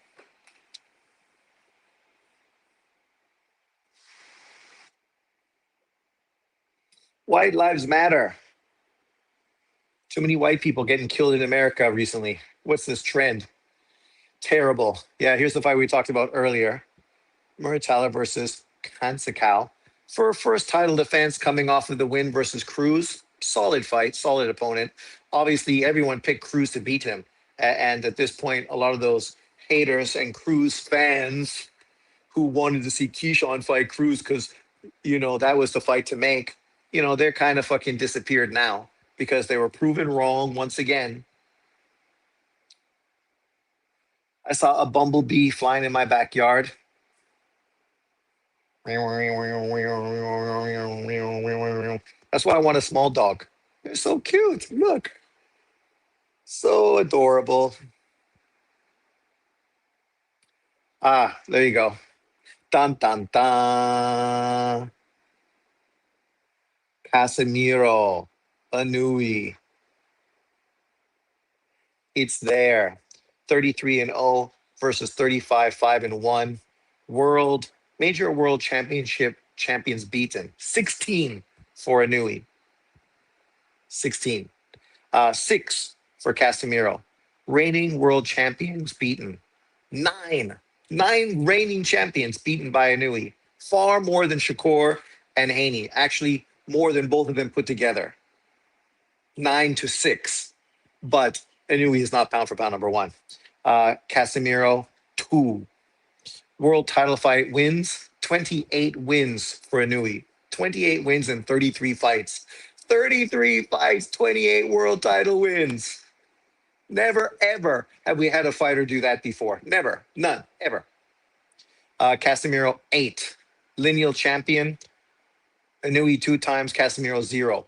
Fighter of the Year awards. Anui once. Casemiro, 0. Knockout of the Year awards. Anui once. Casemiro, 0. Pound for pound number 1 ranking. Anui 3 times. Casemiro, 0. Undisputed championships. 2 Anui, 0 Casemiro. Oh, pound for pound list. Who's there? Anui, number 1. Where's Devin Haney? Number 7, just above Collazo. Anui, Usyk, Bam, Bivol, Shakur, Benavides, Haney, Collazo, Nakatani, Alvarez. I think Canelo shouldn't be on that list. You could put Navarrete or somebody else. But outside of that, that list is pretty fucking legitimate, man. When you think about real accomplishments, it's factual. Bam, I think, would be below Bivol, but obviously Bivol's been out for a year.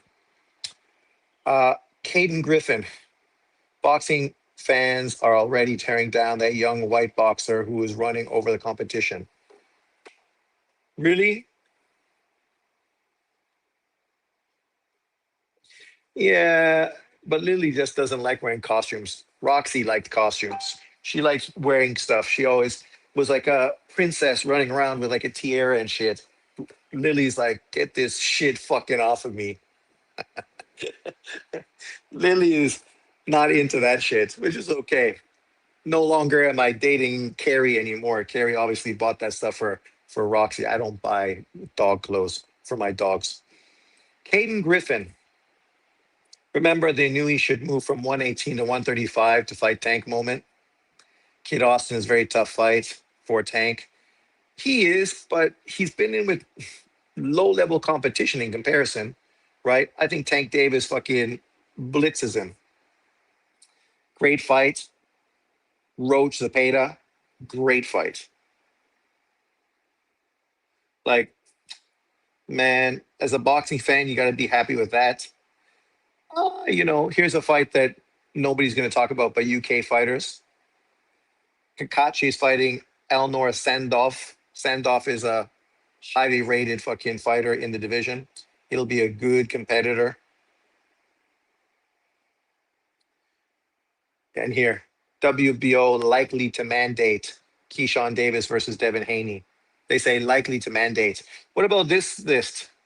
Have you guys seen this new up and coming 7 versus 7 Queensberry Matchroom? This list is fucking great. It says Moses Atoma versus Justice Hooney. Obviously, Justice Hooney is not there, but you could put my man. Then you got Watsy versus Callum Smith 2, Yard versus Ben Whitaker, Joyce versus Allen, White versus Fisher, Denzel Bitley versus George Ladard, and Louis O'Hatton versus Giorgio Visolia. I think this is a great 7-on-7 card. We know the last one was super successful. And of course, the card we're all excited about, AJ coming back against some dude I've never heard of. That's why I haven't really talked about it, even though I am an AJ fan. I'm happy to see him come back, obviously, after the tragedy in Nigeria. I mean, the fight overall, not excited about that, but, it is what it is. Let's have this conversation. So, in a competition between these four men, Tommy Hearns versus Julius Jackson, Golovkin versus Hagler, and then the winners match up. Who you guys got? I have Rico Verhoeven #1. Sure you do. For good reason. Rico's fucking a monster.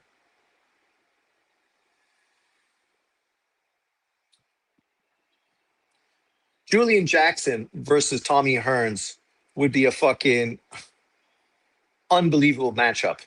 Tommy Hearns controlling distance behind a jab, dropping huge right hands on Julius Jackson, who's chinny, right? But then Julian Jackson, nobody's ever hit as hard as that motherfucker, right? Nobody's hit as hard as him. That dude, when he starched fucking Terry Norris against the ropes, Norris was out cold standing up. Out cold. Man, what a knockout. Vicious. You put those two dudes in with each other, I don't think that fight goes 4 rounds. And what a fucking woo, man. I don't know who wins. What do you guys think? Hearns wins or Julian Jackson? Because whoever lands the first big punch is fucking flatlining the other dude. Fucking flatlining them. Specifically if it's Julian Jackson. I mean, Hearns had serious power. Remember that knockout of Roberto Duran, but compared to Julian Jackson, oh my God, no fucking comparison. Uh, Hagler, GG, a draw. Tommy Hearns by KO. Hearns jab stops Jackson. His jab. Julian might catch Tommy.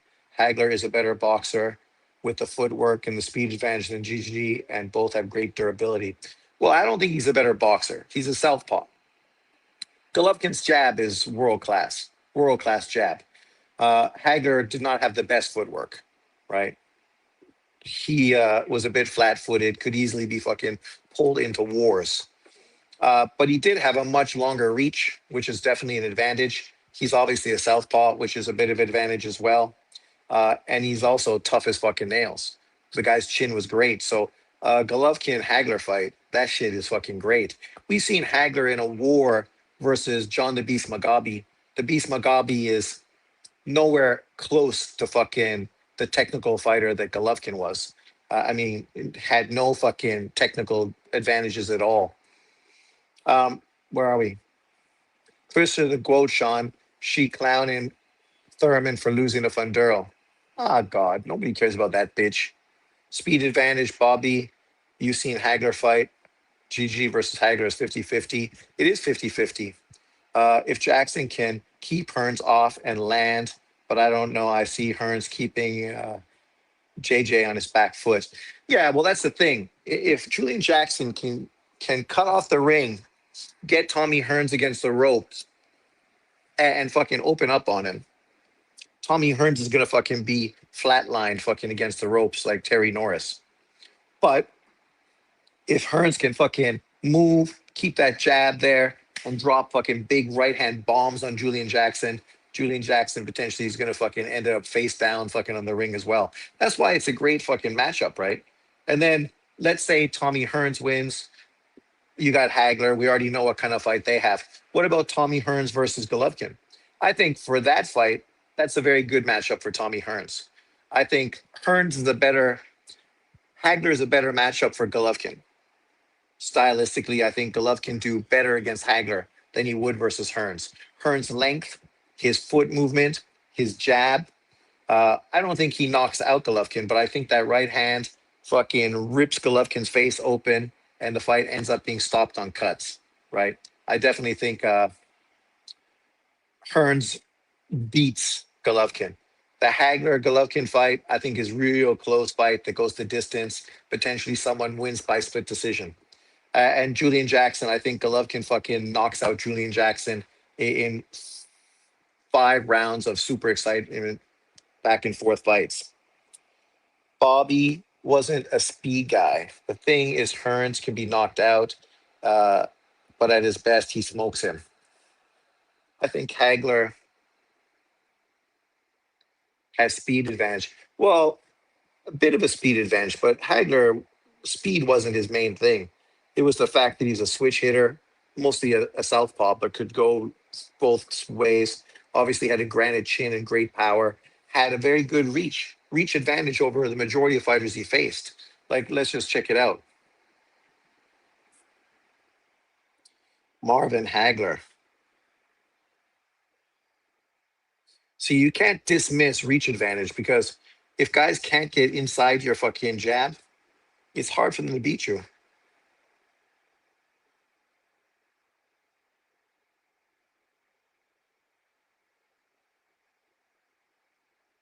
What are you doing? Why? See, I don't understand what's fucking wrong with BoxRec when it does that shit. What? You act like there's no such thing as fucking Hagler.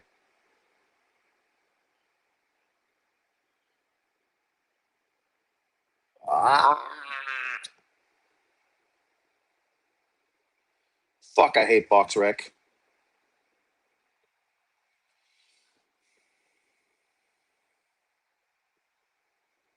Just go to middleweights. Hagler, 5'9", 76-inch reach. Look at that, man. 76-inch reach. Finish 62, 3 and 2. Here it lists on BoxRec, 75-inch reach. 75-inch reach. Like, put that in context. Obviously, Hearns had a huge reach advantage over all his opponents as well. I think Sugar Ray Leonard was 74, which was pretty long as well. But let's look at Leonard. What's verify? We don't need verification. Fucking come on, BoxRec. What are we verifying? Oh, here on BoxRec it says Leonard only had a 71-inch reach, which I thought was longer. That's a big disadvantage for Leonard. His reach is not even as long as fucking Floyd Mayweather. Crawford 74, yeah. How do you think Hagler would do at 175 against Bob Foster? Well, but that's not even the fight. The fight was him versus Spinks, right? When people try to dismiss and hate on Golovkin for not moving up to face fucking Andre Ward, they never talk about why Hagler never moved up to face fucking Michael Spinks, a guy that was considered pound for pound and the best fighter at 175, a gold medal Olympian, right? Hagler could have moved up to try to become a two-weight world champion, lineal at middleweight and light heavyweight, which something Sugar Ray Robinson wasn't able to accomplish, right? But he didn't do that. He chose to fight smaller fighters coming up in weight, right? So people just got to be consistent. Hagler Spinks, yeah, great fight. That would be interesting. Uh, Spinks, right? So awkward. John the Beast Mugabe, what was his reach? The Beast, man. That's why he was successful. 74-inch reach for a guy that was 5'8" and a half. Those fucking dudes had some long reaches, man, for not that big guys. Carlos Monzon. What? It says Carlos Monzon had a 76-inch reach. Mind you, he was almost 6 foot tall. But goddamn, no wonder these guys were successful because their reach advantage was significant. Tommy Hearns must have a longer reach than yeah. They say Tommy Hearns 78-inch reach. There's heavyweight fighters out there with 78-inch reaches.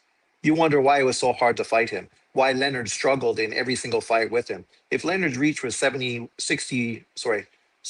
inches, he gave up 7 inches in reach to to Tommy Hearns. Monzon was great. Uh, do you have an opinion on Crawford rejecting McGregor's offer to fight? Yeah, I think this says a lot of good things about Crawford, right?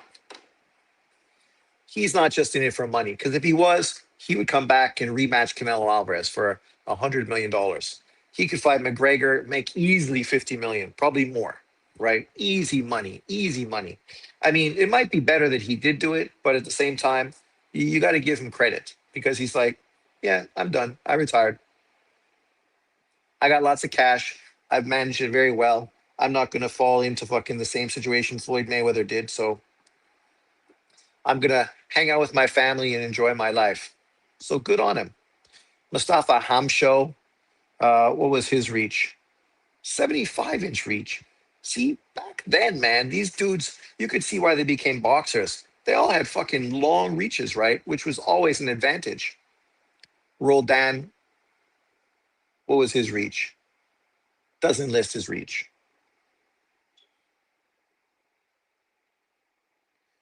Duran obviously gave up a huge reach advantage.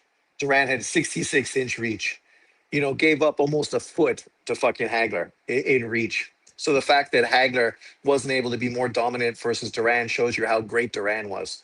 Connor going to use those leg kicks on Bud. Oh, yeah, he was talking about doing it MMA style, right? Because Bud obviously is a good wrestler as well. So that's why they're kind of doing that. But yeah, Bud's like, why do I need to do that? You need me to make money. I don't need you. I'm fine. Fuck you. Crawford had the MJ versus Jazz 98 type ending. So Bud cheated by pushing off aircraft. No cheating. People hand checked. They fucking did it. So you just put it back on them. Durant could adjust. Aircraft can't go one stream without using MJ's name. I love Duran. Happy birthday, 75-year-old Duran. Wilfred Sission. What was his reach? 73, pretty good.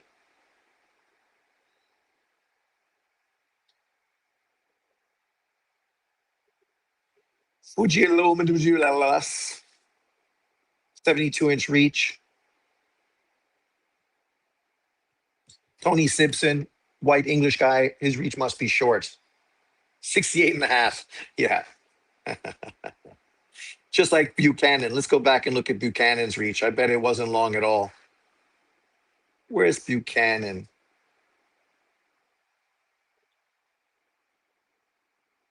Oh, sorry, Alan Minter. Alan Minter, 71-inch reach. Yeah, so not so long. Not bad, but nothing extraordinary. Yeah, so you could see, man, dudes had long reaches. Very good for their advantage. Golovkin, I think his reach was 72, 71 and a half.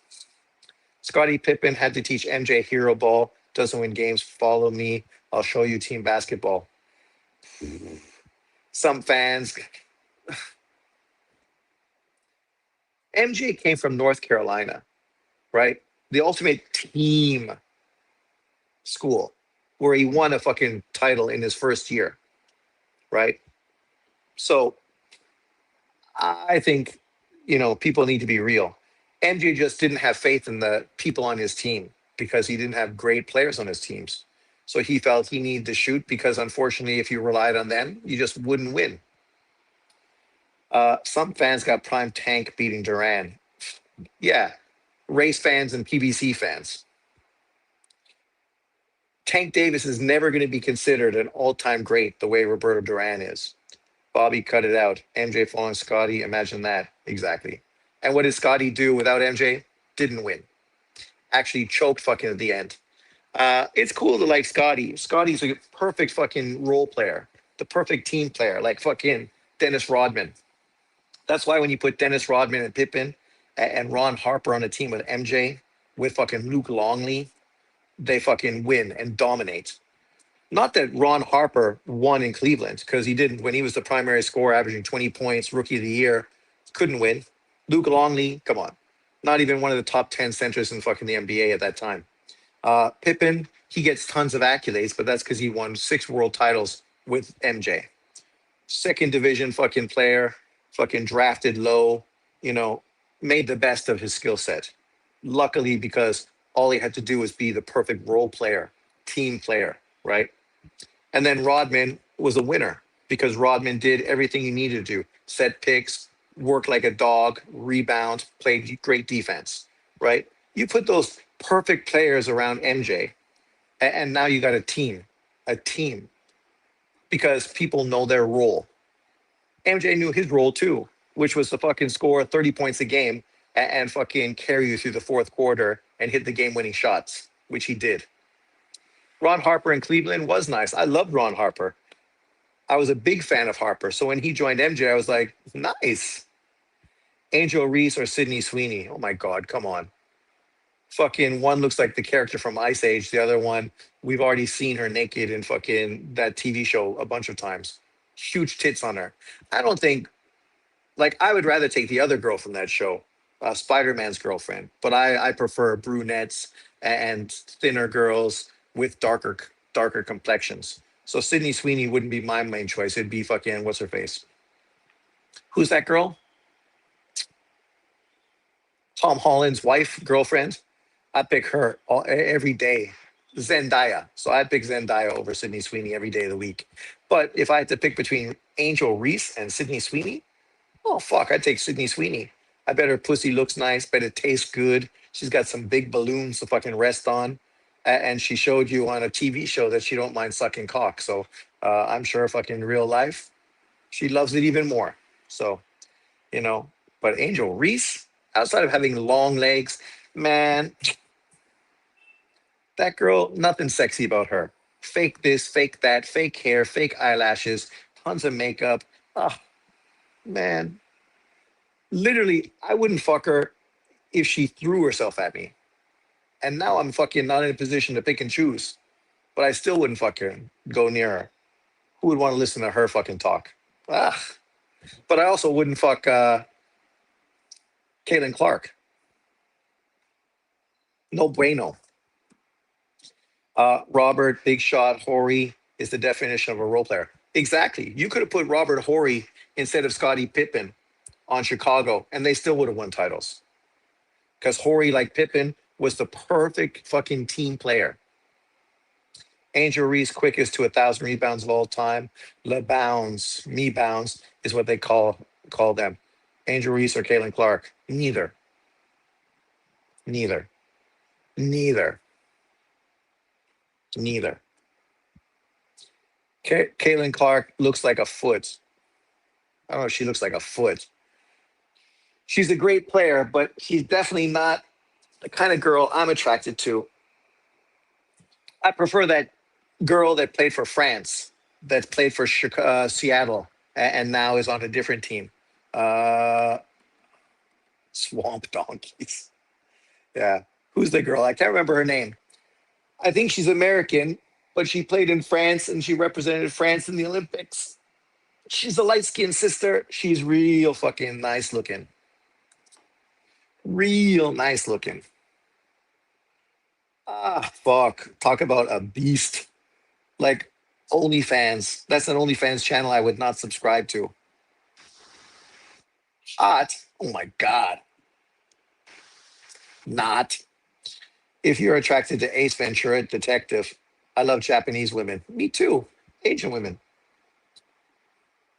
Not that there's lots of Asian women in the WNBA. That's why I took the nice light skinned sister. Long legs, very attractive. What's her name? Let me see if I can find her.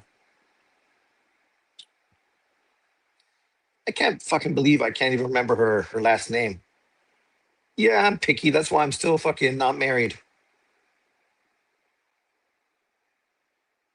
I only want what I want. If I can't get it, fuck, that's okay. Like that's the difference. I'd go to the bar with my friend Richard.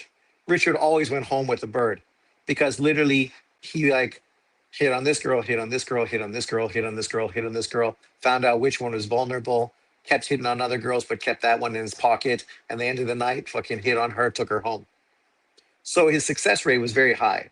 But the majority of the girls he took home, I wouldn't fucking touch. A few, woo, See, that's the good thing about playing that kind of ball. You know, you keep fucking being aggressive going after those girls, you're going to get some of the hot ones as well. But majority of the time, you're going to be going home with the fucking not so hot ones. Me, I only went after the hot ones, and for sure, I didn't go home with nearly as many girls as he did. But at the same time, when I went home with girls, I didn't wake up chewing my arm off in the morning.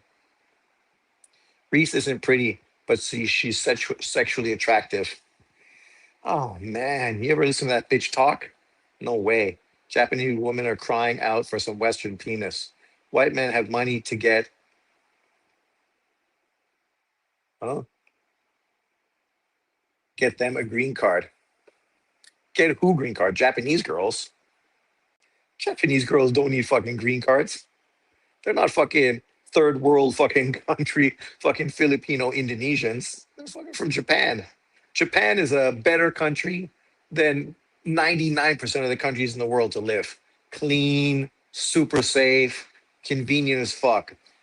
Even upscaled from Taiwan. Taiwan's a great place to live. My life is super convenient, easy, no problem, unless it's getting my motorcycle registered and shit like that, which is a pain in my ass. But in Japan, even more so when you live in the big cities, right? And even more girls available, even though they're also Japanese girls. It's not cheap anymore. No, it used to be cheap. When I came 25 years ago, Taiwan was the Wild West, which made it fun and exciting. Lots of girls that weren't exposed to white guys, so were game, and it was super cheap, and the pay was exactly the same as it is now. That just shows you, fucking inflation hasn't impacted our pay. We don't get paid more any than we did back then, but it's far more expensive now. Now it's first world standard of living as far as costs and prices and everything else. So, so where's this girl play? Mercury Storm. She was in the Storm. What team now? Valkyries. I don't think Valkyries. Mystics. Tempo Suns. Maybe she's in the Valkyries. Let me look. Yes, there she is.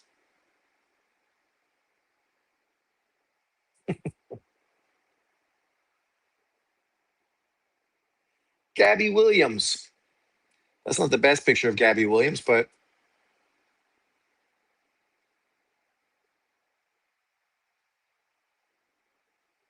yeah, Gabby Williams. Out of WNBA players, there's a few sexy girls. She would be one that would be up there. They got civilized. Girl, I'm going after is in the Philippines right now. When she gets back, I'll take her to a movie and grow with her. Sean, you watching the World Cup? I'm not watching because the times are fucking terrible. 3 o'clock in the morning to 6 in the morning in Taiwan. So I could watch the end of games, but most of the games I wanted to watch have been 3 and 4 in the morning. I woke up and I kind of listened to the guy from the UK. I can't remember his name, but I listened to him just talk about it as I listen up loud and kind of fall asleep in my bed. Filipino women love karaoke. Fucking Asian women love karaoke. If you want to go on a date with with an Asian girl, you take her out for dinner, and then suggest going to karaoke. Right? They all love karaoke. Love it. Especially if you allow them to bring their friends to come join you, then it breaks down walls. Their friends get to meet you. Once they like you and know you're a good guy, fuck, you're right in there. You're in there like Flynn. And then from KTV, you just fucking go straight to your house. Uh, Coy Leray is fine as hell.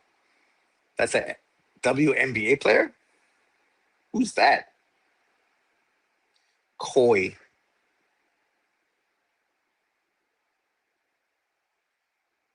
Who's Coy Leray? Oh, yeah. She's a cute girl. You know, I think my pick is better, but when she's done up, she looks good. But she's not an NBA player. Yeah, okay, that's what she's, a rapper. I was gonna say she's definitely not a fucking basketball player.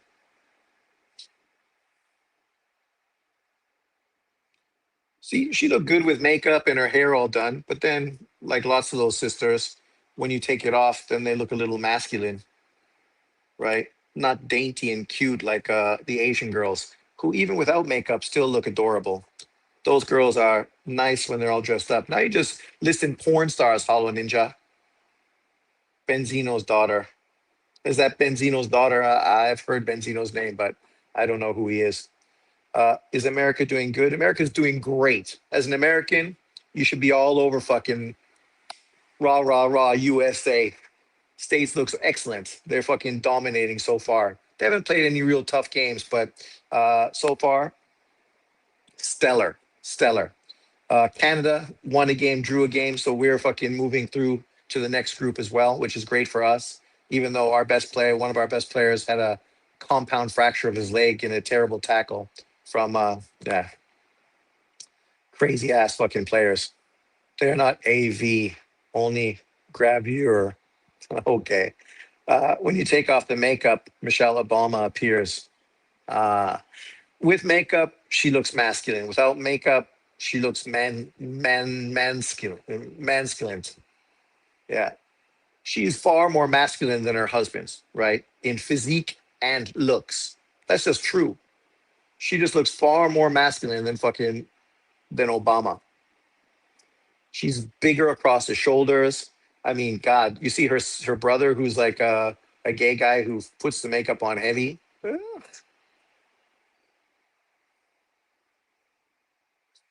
Look him up, Sean. Who wins? I think I've seen those girls before. I like Asian girls. So looking at girls online, I'm not above that. I know they say, oh, old fucking guys fucking chasing young girls. How disgusting. It's like, what do you mean? I might be old on the outside, but in the inside, I'm the same age as I always have been. I still attracted the same girls I was forever. So that shit ain't changing. That's what people, you talk about these old dudes that use their paychecks to pick up Thai girls or Filipinos. Yeah. Why hate? If the guy's got money to fucking hook up with young fucking sexy bitches, what's the fucking problem? Prostitution is fucking something that happens worldwide. So why is an old guy not allowed to fuck a young girl if he's paying for it? If he was a billionaire, he'd be fucking a young girl and paying for it. So what's the problem with an old dude using his retirement pension in the Philippines, where he's trying to get the most out of his money? Let the dude fucking enjoy his life. He's gonna die soon. Why not fucking enjoy his life? Benedita's wife, I think I've seen her. I don't think she was anything special, if I can remember. But maybe when I saw her, she was also pregnant.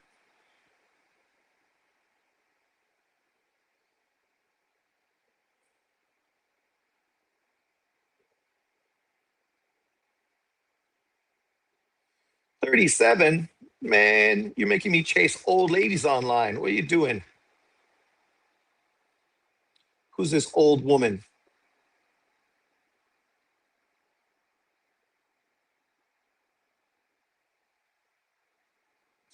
Uh, she's cute, got big tits, but she's a little too plump for me. She's not really my style. I don't really like the plump girls. That's just me. Nothing wrong with plump girls, but that's not really my style. Where's the other girl? Rui Kiri Yama.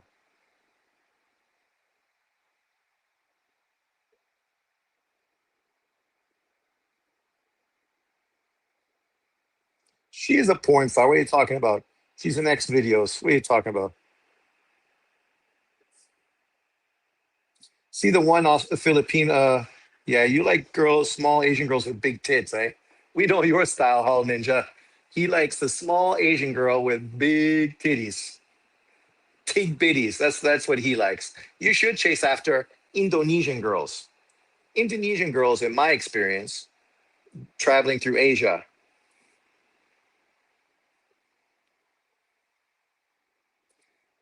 man, I've never seen, I'm sure there are, but I've never seen an Indonesian girl without tits and fucking serious ass. I've seen tons of Filipino girls with no tits, no ass. Tons of Thai girls with no tits and no ass. Tons of Taiwanese, Japanese, Korean, Chinese. Obviously, you still get ones that do, but on average, I think the majority are pretty thin. But man, yeah, Indonesian girls, Filipino girls. They got Filipino girls that are filled out as well. You know, it's a bit of that Latina blood in them, right? But Indonesians, I was at the mall with my buddy and we're just walking around and we saw this girl in front of us. What a fucking ass. Oh my God. Brothers around the world fucking stopped and paused because we know the brothers love a fucking thick ass. They said, man, that shit was fucking bonkers. And the outfit in Taiwan, showing it even more so than necessary, right? You just could not miss that shit from fucking 100 meters away. We're just like, motherfucker, look at that. And I like small ass, dainty, sweet looking girls. But that girl just had everything, man. Tyler, oh, I love Tyler. Oh my God. Tyler's my type. Tyler's my type. I love Tyler. Except for that fucking big growth on her face, which is gonna fucking spout hair. Outside of that, Tyler is fucking sexy. Physically, she's perfect. I love fucking small, cute, sexy girls like her with a fucking sweet, flat stomach. She's yummy. She's not black. Let me tell you, Tyler ain't black. Americans will be upset because she's a South African singer. They say she's black. No, not in South Africa. In South Africa, she's not black. In South Africa, you got white people, black people, and colored. She's colored. She's the same as fucking Noah. When Noah comes on US channels talking about black this and black that, he's fucking being an idiot because in his own country, he don't even identify as black. And he's not even identified as black. In the government fucking records, white, black, colored. He's colored. She's colored. She ain't black. Right? Can you imagine trying to fucking push colored in America? Fucking people would lose their minds. But this is something they do on purpose. Colored people don't want to be recognized as black. That's why they have a distinction. They want to be recognized as color. So whenever fucking Noah is on fucking American TV pushing racial bullshit, just remember that. Because in America, in South Africa, he don't even identify as fucking black. If you identified him as black, he would take offense to it because he's not black. He's colored. Salma Hayek, oh my God. Salma Hayek, man, even as an old woman right now, Salma Hayek is fucking still sexy. Sophie Verger, which one is that? Is that the one from Modern Family? She's super hot. And fucking just her personality, both of them, right? Their personalities are so, flirty, bubbly, super sexy as hell. Oh my God. Yeah. Selma Hayek in 2026.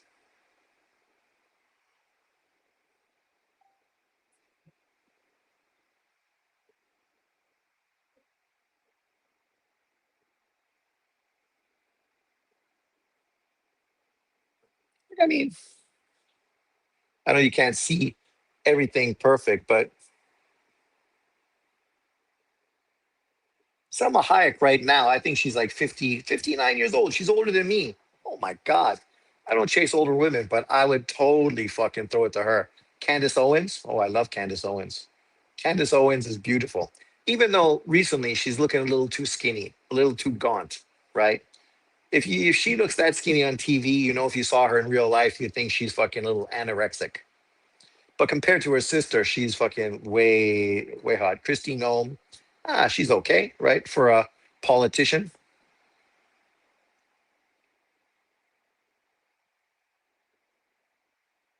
Well, maybe it'll get to you from time to time, but when she uses it, when you need to hear it, it will get you going as well. She's sexy as fine as hell. But thanks everyone for jumping in.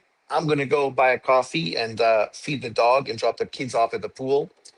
It was a good chit chat as usual. I will see you guys later this week when we're chopping up boxing. So stay tuned. I will see you then. Peace out, everyone.